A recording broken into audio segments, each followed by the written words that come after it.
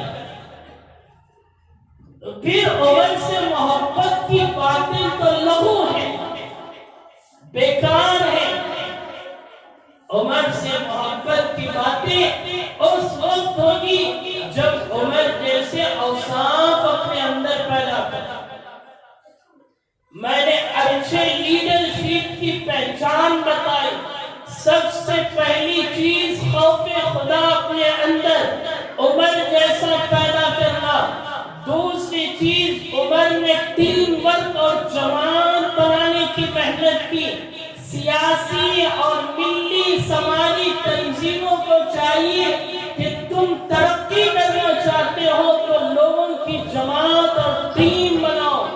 اور تیسری چیز میں نے بیان فرمائی کہ قوانین کا نفاذ غریب، ایماندار اور عزت والا اور بے عزت چاہے جو بھی ہو سب کے ساتھ برابر سرابر کا ہو۔